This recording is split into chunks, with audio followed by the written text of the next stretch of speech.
Greetings, investigators! Every so often a card comes along that makes you scratch your head. It's usually a rogue card, let's face it. So today we'll be taking a closer look at Haste, released in the Point of No Return Mythos pack as part of the Dream Eater cycle. Hey look, it's a rogue ritual! Actually, that's not such a novelty, as this is their third. They are the only class other than Mystics to receive any. Still weird thinking of a ritual as an asset rather than an event though. This is the first one that isn't exceptional. It is merely limited to one copy in play for each investigator. You can still have 2 copies in your deck, but not more than 1 in your play area at once. Although, every player could have their own copy in play for a maximum of 4 on the table if they wanted to, as limits are generally per player. Rogues love their extra actions, just like all green factions in customizable card games, so here's a card that really delivers. After you perform the same type of action twice, you get the chance to do so a 3rd time as a bonus. You must exhaust Haste, so you can't use it multiple times per turn, particularly as you are limited to 1 copy in play. So, if you were to move as your first action, then move as your second action, you could trigger the reaction on Haste and move for free before taking whatever 3rd action you wanted. Your bonus action must follow on from your previous matching actions. You can't bank actions throughout your turn and trigger this whenever. And it gives you a handy list of actions which isn't meant to be comprehensive. So, what happens with an action designator? Let's say you use the basic fight action. Then you use the activate action on a firearm asset in play to perform the fight action listed on the card. Have you fought twice, or have you fought then activated? Any guesses? The answer is both. An action designator makes something count as 2 types of action. Isn't that right, Matt? You have performed 2 fight actions in a row, so you may choose to activate Haste and perform another fight action as a bonus. That could be another basic fight action, or to activate the same or a different asset with the fight action designator, or to play an event card with the fight action designator such as Backstab. And it's not just rogue cards either. A different example is the Ornate Bow. This has 2 separate activation icons. One is a fight and one is not. So, assuming it is loaded, you could use the first activation ability to spend 1 ammo and fight. Then use the second activation ability to reload. You can now exhaust Haste to grant you an additional activate action which could then be used to fire again. And as your 3rd action you could reload, ready for next turn. Let's take another example. You could activate to spend 1 ammo and fight as action 1.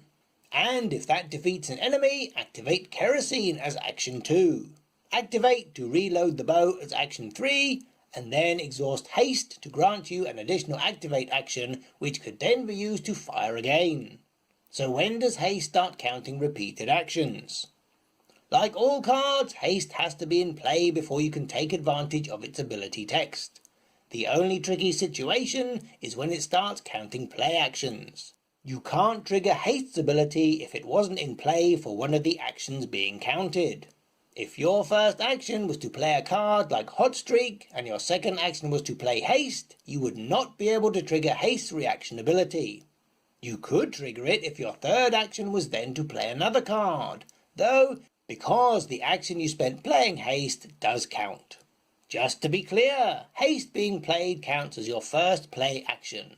You then need to play 1 more card to qualify for the 2 repeated actions necessary to trigger Haste's reaction.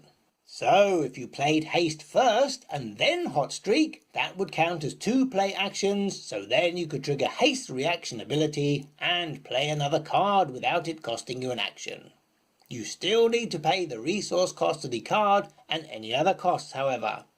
So what about fast or free actions? Generally speaking, cards and abilities that care about performing actions only count actions that spend 1 of your 3 action opportunities. Playing a fast card or using a fast ability, even one with an action designator, does not count as an action for such purposes. So if you were to play Haste, that counts as 1 play action. If you were to then play Switchblade, because this does not use up one of your 3 actions per turn, it would not count as the second play action for Haste. If your next card was Burglary, that uses one of your 3 actions and is the second play action in a row, allowing you to trigger Haste and play Hot Streak without using one of your 3 actions. The second major point is that free or fast actions do not interrupt Haste counting of consecutive actions. Let's say, for our first action, we play the .41 Derringer. This is a play action. Now, for our second action, we play Backstab. This is a play action. This is also a fight action. So we could now trigger Haste, as we have completed 2 consecutive play actions to receive a third. Instead, let us bring Switchblade into play. This has the fast keyword, so does not use the play action. Haste basically ignores this card, as it did not use up one of your regular actions. So we could then use the activate action on Switchblade. This is an activate action. It is also a fight action, as it has the fight action designator. At this point, we could trigger the reaction on Haste. Activating Switchblade and playing Backstab were both fight actions, so we could activate Switchblade again, play another copy of Backstab, activate the Derringer, or use the basic fight action, because all of these use an action and are considered fight actions. What about attacks of opportunity? Each time an investigator is engaged with one or more ready enemies and takes an action other than to fight, to evade, or to activate a parlay or resign ability, each of those enemies makes an attack of opportunity against the investigator. But normally you need to be spending one of your actions to prompt this, and Haste removes the action spending cost. So your third action is always attack free, right?